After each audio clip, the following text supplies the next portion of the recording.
and privilege to welcome you to BW Smart Cities, BW Gov World dialogue on governance. Today, we are talking to a person who really doesn't need an introduction. We're talking to Mr. G. Ashok Kumar, who is an Indian Administrative Services Officer. He's an Additional Secretary in the National Water Mission. He's the Project Director of the National Water Mission. He's a 1991 IS, and he's from the Telangana cadre. He's doing a very important role in making sure that water is available to everyone. So he's in the Department of Water Resources, River Development and Ganga Rejuvenation for the Ministry of Jal Shakti. So let me welcome Mr. G. Ashok Kumar, and let me also show the creative again on the screen, just to give you a context of what we are talking to. Mr. G. Ashok Kumar, first of all, thank you for making time.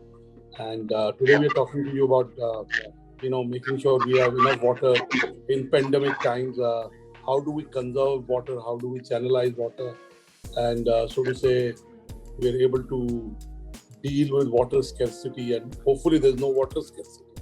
We've dealt with in the last 20 odd days, we've dealt with oxygen scarcity. Oxygen and water are basic needs to survive. So give us a sense of what is your mission doing, what is your strategic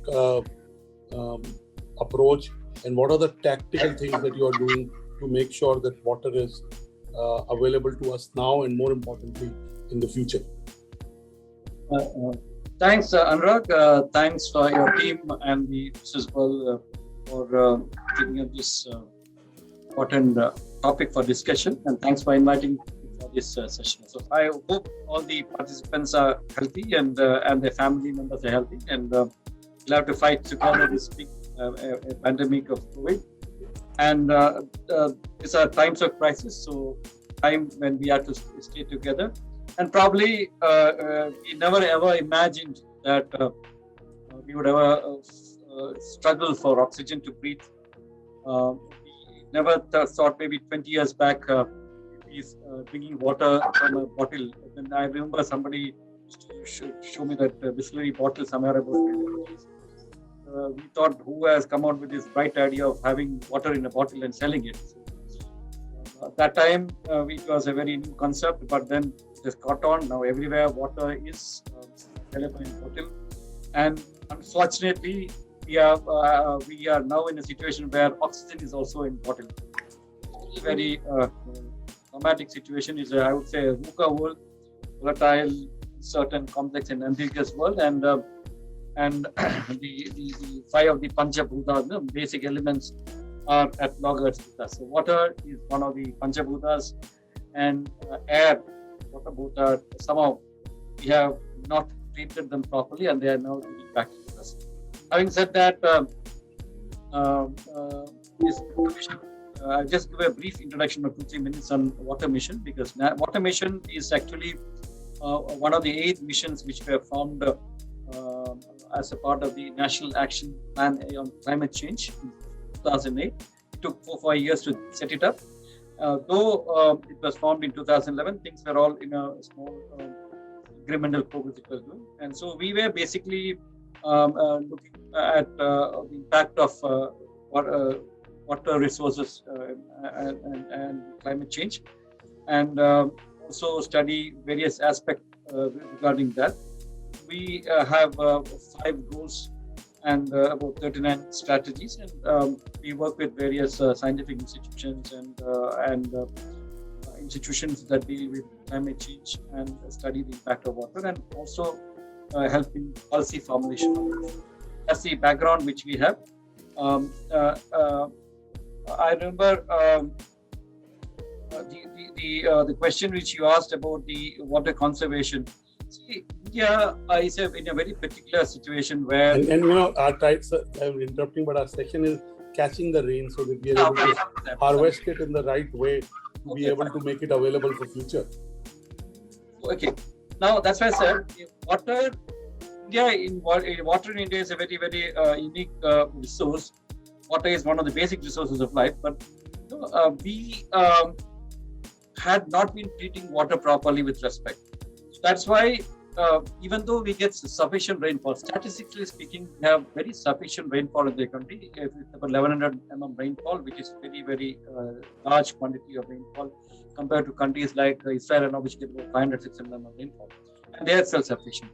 We get sufficient rainfall in the country. There is a spatial and temporal variation.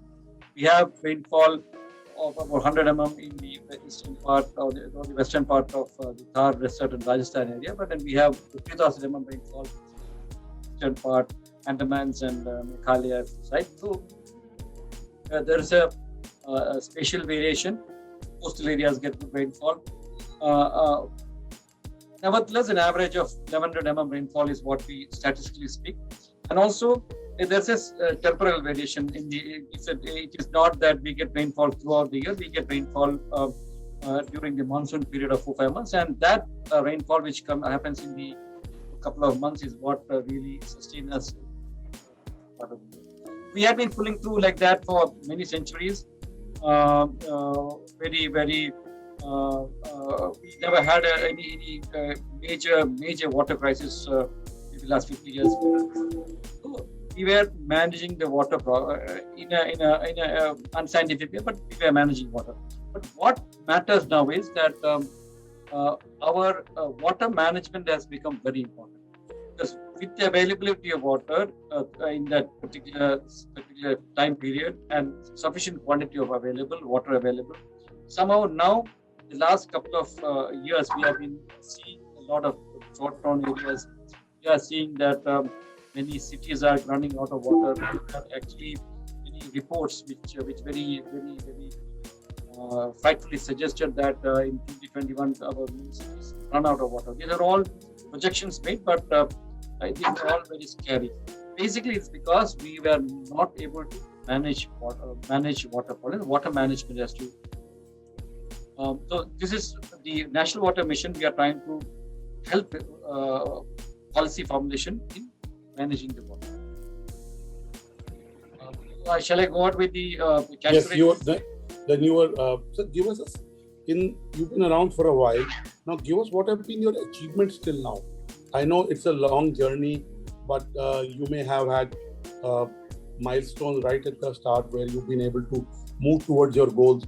Give us a sense of what you've been able to accomplish in this short time. Now, the last year, particularly, as Alami was also asking earlier, we had the COVID pandemic and the lockdown, but then we in National Water Mission used that time very fruitfully, because even though we were physically cut off from the people, we had used it for about 150 webinars on water area. We had come out with 3 or 4 very innovative water dialogue available. One was called as a water. Every third Friday, we have people who are experts in the field of water, who have done a lot of work in the field, activists, as well as theoretical experts, as well as policymakers in the field of water, coming and talking to us on every third Friday. That was a very big successful event. We had physical talks in last year, but after the pandemic and the restrictions of social distancing and joining physical meeting, we had moved on to e-platform, and that made a lot of difference for us, because earlier we used to have water talks in the Dr. Ambedkar International Center with about maybe 500 people attending. But now, when we moved on to the water platform, the virtual platform in 2020 May, our participation has gone up to about 1.5 lakh. We almost get sometimes 10,000 to 1.85 lakh live viewers viewing our water talk in the Facebook and those links. And we have got the reach of people asking questions even from USA, from Australia, from Canada, from Dubai, from Nigeria also. So we had a lot of reach out. We also had come out with something called as a water tech talk, where the latest cutting edge technologies were brought into it. And this comes on every Tuesday, every second Friday of the month.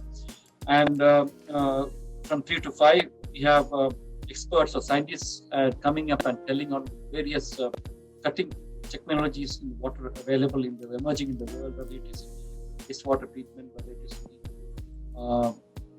in the sewage treatment, whether it's in air, water from the air, atmospheric rain, whether it's in the water purification, whether it's in water quality.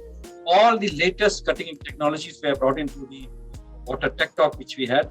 And also we had something called as a dialogue with DM. Every Saturdays we used to talk to 4 to 5 DMs, district magistrates and municipal commissioners and NGOs. So in the last 1 year, we are keeping busy with collecting information or giving a platform for people to share their innovative ideas they did on water conservation, and also helping to share that disseminated idea to the different parts of the world and cross sharing of ideas. We had wonderful speakers. Many of them, in fact, 2 of them got Padma Shri last time, Padma Bhushan last time. We had Mr. Rajiv Singh also talking to us. We had NGOs like Art of Living, Satyaji, all people talking to us so that we could provide a platform to share the information of one major thing which had come out of this was many people think that water shortage in India is because we waste a lot of water in the drinking water sector. This myth was, there's a lot of water in the urban sector and the drinking water sector, but unfortunately, many people are not aware of the fact that 85 to 90% of water usage in India is in agriculture sector. And the drinking water sector and the industry sector and the domestic other sector actually contributes about 10 to 11% of water usage. This is an eye-opener for many, and if you look at it, if you can save about 10% or 10-15% of water in the agriculture sector, you'll be actually almost the same quantity of water which we are now using for drinking water and domestic purpose. So a huge potential save water in agriculture is there, and unfortunately, our water use efficiency in agriculture is about 35 to 36%. This is one area which National Water Mission has been focusing on and also trying to educate. It's a very, very complicated system, very complex system because farmers being farmers and farmers being a very, very important sector of the society have policies many times in favor of farmers, rightly so. But then we have to do something about the increasing the water use efficiency. Sometimes policies are so like the free power in many of the states. Actually, it is a free power to the farmers, but it is impacting the water because since power is available free, people tend to pump out a large quantity of water from there using the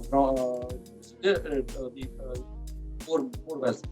That has really reached a stage where our groundwater exploitation has become largest in the world. In fact, is as equivalent to the groundwater usage by USA, Mexico, and China put together. Almost extract 25% of the water from the ground of the world's total extraction is from India. And in that process also, we have also created other havoc, in the sense like for pulling up water, we use energy. Electricity consumption is also going up. Our diesel, about 25% of the consumption of energy, diesel goes for the diesel motors which use pump up water in this. So a huge quantity of energy is being used to pump up the water. And as we pump up more and more water without actually replenishing it, our bore wells are going deeper and deeper. The motors getting powerful and powerful, which means more and more energy being drawn. So it's a vicious cycle. And we are still not actually awakened to the fact that we have to cut this down. So the impact of free power, a populist policy of free power to farmers is actually hitting very badly on the water sector, which in turn would affect the drinking water sector, all other sectors related to water. The water is a resource which is very, very essential for industries, for basic human life, not only for human life, for all life, whether it's animals, whether it's plants, everybody will require water. If you are dreaming of a $5 trillion economy sometime, probably water would be the key restraint, not even land. Water would be one of the key resources for our dream to achieve the $5 trillion economy. So unless we concentrate on saving water, conserving water, and use water effectively and efficiently, we'll be in deep soup in future. That's where we stand as far as water is concerned. Thank you so much, Mr. G. Ashok Kumar. Let me bring in my senior editorial colleague, Ms. Paulomi Chakrabarti, into the conversation. Paulomi, your set of questions to Mr. G. Ashok Kumar. So apparently, I would like to know a bit about the Catch the Rain campaign, which National Water Mission is running under its banners. Like, how is it, will be helpful for urban water conservation, maybe in the long run? This is a very important campaign. Actually, as I said, the biggest problem which we face in the country is the management of water. Water is available, but we are not managing it properly. We are not utilizing it properly. We are polluting the water without any rhyme or reason, and we are not even concerned about it. We are not valuing it. These are the major issues. So there are two aspects of management. One is the supply side and is the demand side. The demand side management, as I said, agriculture consumes about 85 to 90% of water. So we have to have water usage in agriculture so that the demand of water gets reduced. We also have industries which use water, but that's not very high. Still, there's tremendous scope for increasing the water demand in industry by giving us 3 hours of water, which is the reduce, recycle, reuse water. So if the industries do some business re-engineering process and all, probably we can use a lot of water usage in the industry, or we can reduce the consumption of fresh water, because if you recycle the water or reuse the water after treatment, probably the water gets into a circular economy, and you need not have to every time pump in fresh water to the system. So having said that, that's the demand side management. Catch the Rain is actually on the supply side management. If you look at it, the supply side management, as I said, in India we have a sufficient rainfall, and rainfall is the major source of water for the country. Though in some areas of the country you get snow, glacier melting and snow melting, and rivers are formed because of that. But 90% of the area of the country is actually dependent on rainfall for water. And as I also said about the extraction of groundwater is also actually the stored rainwater. So it's basically rain is the main source of water for India. So in the Catch the Rain campaign, what we are looking at is trying to ensure that the precious resources which come from the skies are probably which we are very imprudently wasting. We should be able to store it and try to use it for our purposes. Now, I give you the classic example. We have rainfall coming up in the monsoon season. As I said, India has a temporal problem. The water comes in during the monsoon season only, from June to September in the monsoon, proper monsoon areas, and probably September, October, November in the retreating monsoon area, the southern states. So this is the water time we get the rainfall, and we store a very little quantity of water, maybe about 10 to 15 water. In the big dams we have built, we have about 5,400 big dams which we have constructed. So this part of the rainfall surface water goes to the dams and gets stored there. We have also small tanks and lakes and small water bodies, with ponds built. With all the numbers, we store about 10 to 15% of water. Rest goes to the rivers and then flows to the sea. Most of the time, because of the climate change, now the intensity of rainfall has increased. What used to happen in about 4 months' time is now happening in very short days. Rainy days used to be spread over 90-95 days in a year, but now with the change in climate conditions and climatic changes, the intensity of rainfall has come. We get the same quantity of rainfall, but the time duration has come down, so which means that the intensity has gone up. Once the intensity has gone up, the runoff is very fast. The water comes down fast. goes out fast, which means that the earlier system of slowly water going down, sinking to the ground is not happening, and because of that, replenishment of groundwater is not happening. Added to this is the problem of the urbanization, which increase the water compaction, the ground compaction, plus a lot of roads are being built, a lot of concretization is happening, where in most of the urban areas, open spaces have been converted to, let's say, either car parking or cement concrete blocks, which are not permitting the water to sink down. This has led to a problem of less water going down to the ground and replenishing the groundwater. Plus, we also have a phenomenon which is coming up in the last couple of years, is the urban flooding. A lot of cities like Delhi, Hyderabad, Mumbai are facing a problem of urban flooding when the rainy season comes. So now I imagine 5 years back or 10 years back that many places in Delhi would be submerged in water. You have the classic picture of the Metro bridge where the bus is submerged and one person died. This is happening because rainwater which used to fall in the city used to actually slowly flow down and get sink to the ground, and less water used to come outside low-lying areas. With the, as I said, increased urbanization, compaction and concretization, and less area for water to go down, this water all will come from the compounds, from the societies, from the compounds of buildings and universities, the roads, and the stormwater drain, which are designed to carry water, is not able to carry it, which causes damage to roads, and this water goes to the low-lying areas, causing waterlogging.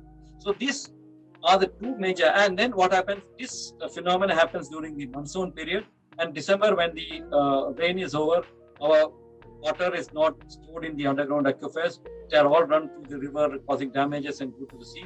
And we see the phenomena in summer where people run around for drinking water because we don't have sufficient drinking water. We have now fall back on tankers and tanker mafia to get water. So it's a vicious cycle of plenty during summer, winter season, rainy season, and short and non-availability during summer season. I thought, why don't we link up these two? Rain is available in summer, in winter season, in the rainy season, and no water is available in summer. So if somehow can link up these two time period to an appropriate water storage, probably we can look at what is called as a tanker. So what we are in the Catch the Rain campaign, what we are thinking is you should catch the rain where it falls, when it falls. It is a decentralized storage of water. Rain falls everywhere, in the forest land, in the compound, in your playground, in your open areas, on your rooftop, everywhere rain falls. And if we can somehow manage to catch the rain where it falls and when it falls, because this will help in decentralized storage of water, and it is something like a crowd saving. We have heard of crowd sourcing, where everybody puts in, 1,000 people put 10 rupees, it becomes 10,000 rupees. It is other way around. 10,000 rupees get deposited with 10,000 people. Everybody stores about 10 rupees. It's comfortable to be saved because you don't require large volume of area to store it. Small storage can take place, and that can sufficiently store the water for your future use. The Catch the Rain campaign is basically to create appropriate rainwater harvesting structures. Why I said appropriate, I'll explain it. Appropriate rainwater harvesting structures suitable to the climatic conditions as well as the soil conditions, soil substrate conditions, with the active people's participation, before the onset of monsoon. Because here every term is important. Why I said appropriate? Because what is useful, or the rainwater harvesting structures suitable in Delhi may not be suitable for Ladakh. What is suitable in Ladakh may not be suitable for Rajasthan. So this is the appropriate water structure as per the climatic conditions.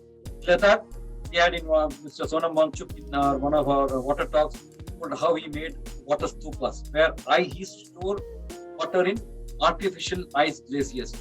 Plus the temperature is low there, they could store water in ice there. Whereas in coming to states like Rajasthan, the ice will not stay there. We have to have appropriate conditions, water harvesting structures suitable for that area, climatic conditions. Second, for the soil substrate, what is suitable in Maharashtra with the hard rock below and alluvial in Kerala are different. So we require appropriate rainwater harvesting structures to be constructed. This is the appropriateness part of it. Second is with active people's participation.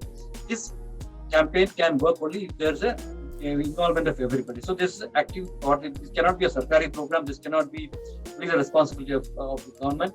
It has to be everybody's program. So that's where the active participation of the people comes. The last part, before the onset of monsoon. Normally what happens, we wake up when the monsoon comes and run around to make the appropriate rainwater harvesting structures. What we are telling is that please be ready with your natural containers, like your lakes, your buckets, your natural buckets ready, so that when the rain comes, you store the water. You don't run around, you look for a bucket when the rain comes. So you keep the natural containers ready before the rain comes with the active people participation, so that you can store as much water stored in the desalination rainfall. How do you do that? One is you have to have rooftop rainwater harvesting structures in all the places. This is easily said than done, because many of the bylaws says that you have to have rainwater harvesting structures to get occupancy certificate. People get the occupancy certificate, forget about the rainwater harvesting. We have to ensure that the rainwater harvesting, rooftop rainwater harvesting structures are maintained. Chetta and all the leaves which fall and clog the water, the channels are cleared and kept it ready. And the water storage area has to be kept ready for the monsoon, so that the water can flow in there. You also have to have rainwater harvesting structures, rooftop rainwater structures built on all buildings, government buildings, colleges, and the compounds of institutions which have large areas like universities, colleges, army, cantonment area, coach factories, then universities, and all have large area with it. So we can ensure that the rainwater is stored there in the area, so that no water comes out of the compound. Third point is developing the lakes. Because of encroachment, because of dumping the debris, we should ensure that all the rainwater water structures, the cities and villages are earmarked. We have to enumerate it, geotag it, and keep it for future purposes. Deepen it and ensure that the volume is increased, so that there is sufficient space available for the rainwater to come and settle down. And last point is, the channels which bring water. These are encroached. We have to see that the encroachments are removed, and there's a free flow of water from the catchment area to this water body. Plus, there are a lot of traditional water bodies with us. So many village tanks are available, so many village ponds are available, so many tanks are attached to the religious institutions, so temples are available. Traditional water bodies like stepwells are available. These are all required maintenance, so we have to keep maintained and ready for collecting the water. The last point is the wetlands of the country. So many of the wetlands have been damaged, crushed upon. So we should ensure that these wetlands are all revived and kept ready, for that the water gets stored there. And you see the many places, the plight of the rivers in the country. When summer comes, most of the rivers dry up, because there is no flow of water from the wetlands. If we can store this water in the national aquifers and the wetlands, this will release the water slowly to the summer, and so we can ensure a flow of water. The Catch the Rain campaign, which is launched by the Honorable Prime Minister on 22nd March, the World Water Day, with the theme Catch the Rain Where It Falls, When It Falls, is primarily intended to ensure that maximum quantity of water, rainwater, is captured and stored so that we have a problem when the summer comes in. When the rainfalls are over in March, in December and all, we should be able to draw water from the water stored. And in summer, we will have sufficient water available in the aquifer to pick up the water, and we can probably have a tanker. This has also other advantages. The water is stored, it increases the water table, it increases the moisture of the soil, it increases the organic activity of the soil. Soil becomes very lively. Your requirement of power comes down. As I said, the water table goes up, your requirement of drawing water comes down. So a lot of intended, unintended, visible, invisible benefits are there if you do the campaign. So I request all the participants here who are listening to this, if you can propagate this message of Catch the Rain, where it falls, when it falls, it will be very useful for us. Okay. My next question will be around this. What are the prime challenges that National Water Mission or the Jal Shakti Ministry faces when it comes to educating or awareing the society or the citizens at the ground level about valuing water? That's a very interesting question because our biggest problem is that we don't value water. Actually this year's theme of the World Water Day was also valuing water. This is a problem, universal problem. It's not that India alone is doing, but countries like Israel really value water. They have in fact nationalized the water and they ensure that the water is properly evaluated. And India, you remember the typical saying, if you are wasting something, it says pani ki tarah waste kar raha hai, which means that what is being wasted is linked to water. Pani ki tarah waste kar raha hai. You spend anything without any sense, reckless spending, it's called pani ki tarah waste karna. This is because we somehow have got a feeling that there's an unintended, unstoppable, flow of water coming every time, and this water will be always with us. Now we are really realizing that water is not totally unending. It stops somewhere. There is a limited quantity of water available. If you look at statistics, we have 4% of fresh water available with 18% of population. On top of it, we have the large number of wild animals here, cattle population, women population here. We require water for irrigation, very poorly efficient irrigation. The agriculture sector, as I said, we have only 30 to 35% irrigation. So, one biggest challenge which we are facing is making people understand the value of water. And unfortunately, our policy makers also feel that water is kudrat ki dein. You have to be feed to people. So as I said, the policy which are actually not directly related to water, like free energy for farmers and all this, in fact, has a great bearing on the water availability for us, and these are all impinging the water availability. Another important point is that we also tend to pollute a lot of water. Sewage water is put in the water bodies in the cities. Large number of water bodies in the cities are polluted because of the sewage dropping. And unfortunately, 1 liter sewage can damage hundreds of liters of good water. So this pollution of water through sewage, through industrial effluents, and we always think that the best way to dispose of any dirt, whether it is garbage or whether it is liquid waste, is to put some flowing water, and you take somewhere else. You should understand that rivers, many municipalities in the rivers, along the side of the rivers, the best way of dumping or getting rid of their waste, the water carrying. But they are not realizing that water actually goes to the next city. At the entry of the next city, they get these dirty water. So, they need fresh water for many of the cities for drinking water purposes to surface water. So the city down below also requires good water.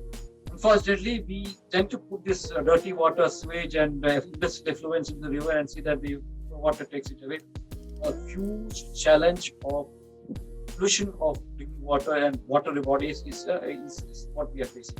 Second is, as I said, the many policies are not conducive for proper evaluation of water. And third is that we are not measuring the water. Because if you look at it, anything that is measured or is monitored, then we'll know how much quantity we are using, how much water we are wasting. Unfortunately, water metering is a very, very important issue which is we are measuring. We are not at all measuring how much water we are taking out from the wall ground, how much water is being given to the people. Policies again, free water to people, whatever the political reasons. These are all the major challenges which us, because getting into the people's mind and also policymakers' mind that water is very, very resources which has to be properly utilized. Whether you charge it or not is a different matter. I'm talking about valuing the water, not pricing the water. You can make the people understand the value of water, probably increase the respect of water, a lot of service to the water and water. That's the mission which we are looking at. Several research has confirmed the case that the maximum or the king share of the untreated waters are channelized to rivers. So what are the plans to mitigate this, or how are these challenges mitigated? As I said, pure water is 1 liter of pure water can damage thousands of liters of pure water. So this is what's happening. As I said, in many of the municipal bodies or the gram panchayats or the villages, they throw out their water into the water bodies and these. So there's a very important lesson we have learned from here. In the sewage side, 70 to 80% of the water we consume either as food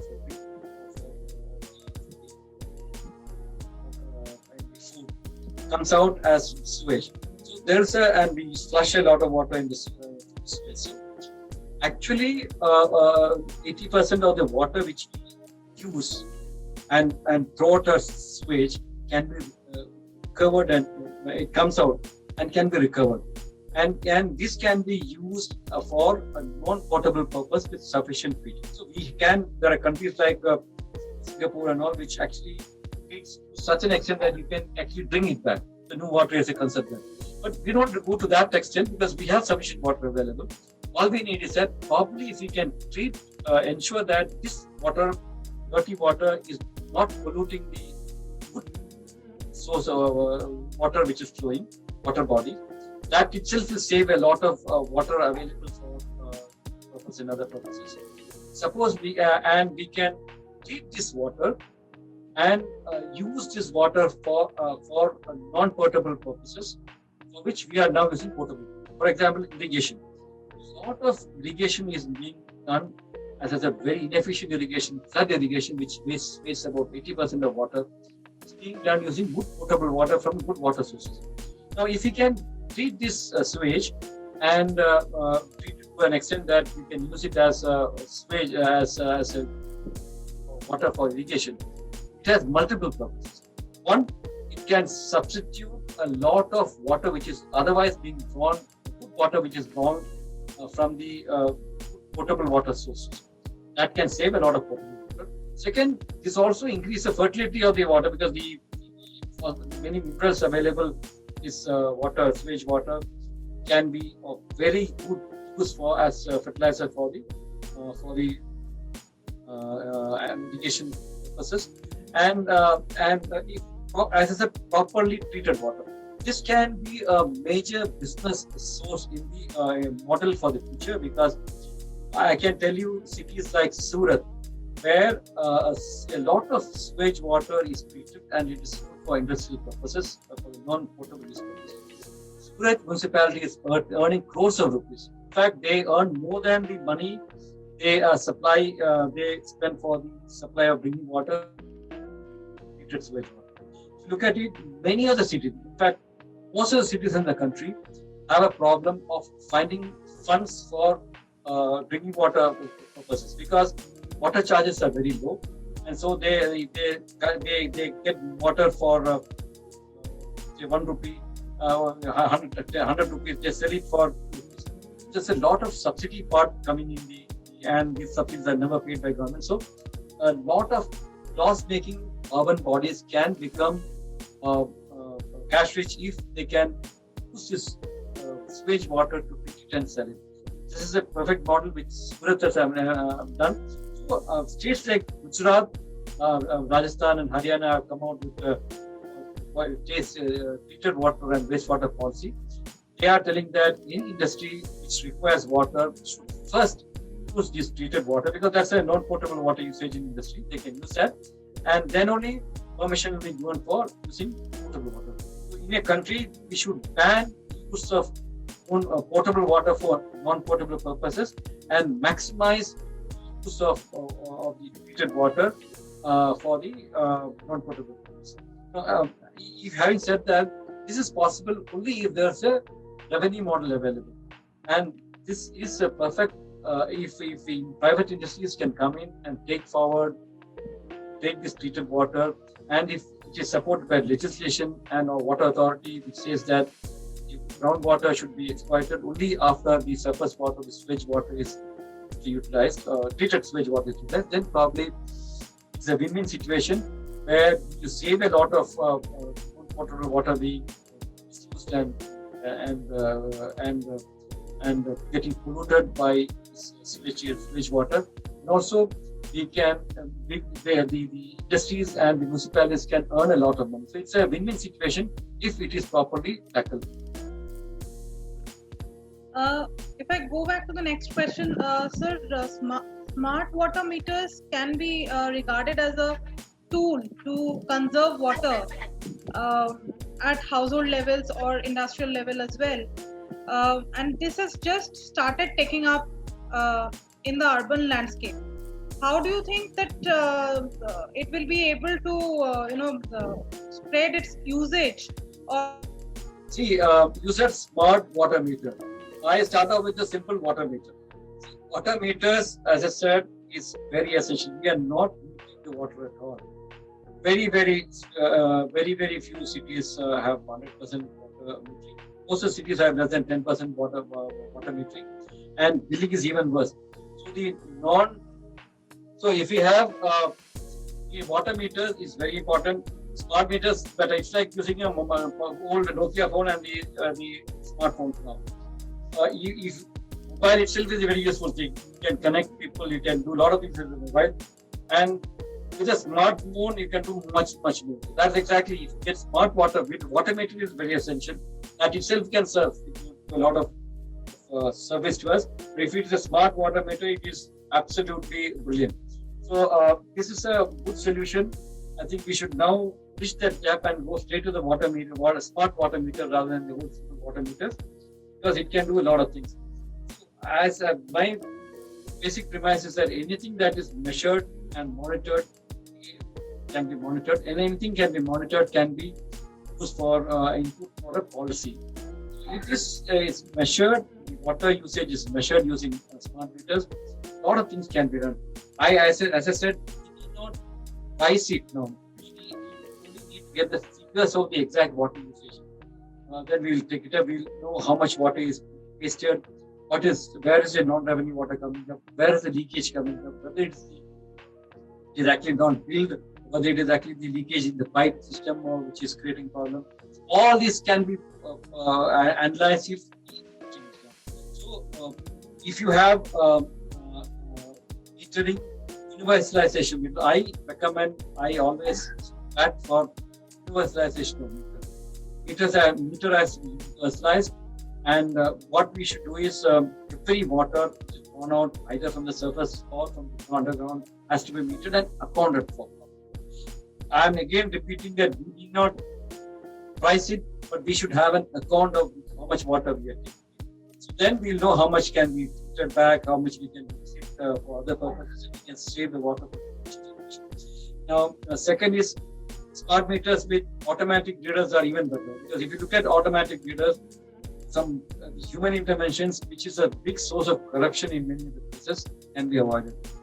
Automatic readers, if we can send the water meter reading every AMRs are being used for industrial purposes in many places. Many industries, industrial and commercial places where water is charged at a very high rate, they are gone for AMRs and smart meters. This will help them analyze where the water is being wasted, or where they can take up a lot of business recycling, reduce the water usage. So I have seen many presentations, and we also do a National Water Mission also do a lot of water audit in the industrial sector, and we know by putting meters in various process cycles, we have found that many places the huge quantity of water would be saved. In fact, 50 to 60% of water was saved in pulp paper and pulp industry because of this monitoring. So if metering can be done, it can save a lot of water. and that also gives a measure of the water which is being used in various sectors, which we can analyze and recommend and reduce water usage. So smart meters is actually the Phoenicia one of the major input which we can do it for saving the water wastage, and also saving the water and prevent water wastage, and probably give the next generation quality of water. So the water is a very important solution. The last question for today we will have is, will you share with us some of the key, projects in pipeline under National Water Mission, which is expected in the coming times? See, actually, we have, as I said, our main mission is to study and make people aware of the impact of climate change. But having said that, we would like to focus on increasing awareness of the water, about the value of water, and increasing respect of water. That's one thing which we are doing. So, Catch the Rain campaign is one very important thing which we are doing. Hopefully, if this can click and people can achieve what we are looking forward, that people understand the value of water and start saving the water, a lot of water related issues can be solved out, and that will be a major boost for the Indian economy. That's one part. Most important part is that. Second is we are also trying to study or audit the water used in agriculture and industry. We have water audit in industry being done, agriculture obviously done. We also had a campaign called Sahi Fasal, which means for a fasal which grows in using less water but more efficiently. We have farmers cultivating paddy in Punjab, which is not a suitable area both climatically and with less and water usage. So we are nudging farmers and state agriculture departments to go for crops which are less water intensive and also which are suitable for the area. So that campaign, we did workshops in Sahi Fasal in many parts of the country. And last year in 2019, workshop in Punjab and Haryana, farmers have also come forward. Many of them, in fact, agreed with the concept that water footprint. That's another thing which we try to do. Because water footprint is, people are not aware of how much quantity of water is used. We are looking at increasing the awareness of water footprint. When a farmer of USA produces 1 kilo of paddy, 700 liters of water, why should Indian farmer produce 1 kilo of paddy with 3,000 liters of water? And in fact, when the farmer produces paddy and exports it out, they are actually exporting 3,000 liters of water per kilo of paddy. This concept we should make them understand water footprint and also the how to reduce the water in the water footprint. That's one thing we should make them understand. We are also looking at increasing the water use efficiency. We are doing this water use efficiency study by, as I said, water auditing. But we also want to put up this water use National Bureau of Water Use Efficiency, which can really help in giving star rating for the industrial processes which save water. We also can use better irrigation practices. Can use propagate, promote the efficiency in agriculture by putting or nudging people to use for sprinkler irrigation, micro irrigations, etc. So this is one thing which we are looking at, teaming up with agriculture department and other things. We also have to are interested to study the impact of water in the wastewater. Using wastewater for water purposes. We also like to propagate the HAM model, which is come up in the National Water, where to build the sewage treatment plants, etc., operate for 5 years, 15 years. This type of things we study on the climatic changes and the impact on water is one thing. We are doing a lot of research projects on that. We are doing study on the water use efficiency in agriculture and industry. We are also using the awareness implementation campaigns, agencies like River Kendra, youth organizations, and FICCI, CII, and other NGOs, see that the water is used efficiently, conserved efficiently, and water is safe. These are the couple of things which we are doing. Thank you, sir. Thank you for your time and sharing with us some very useful insights about National Water Mission and its mandates.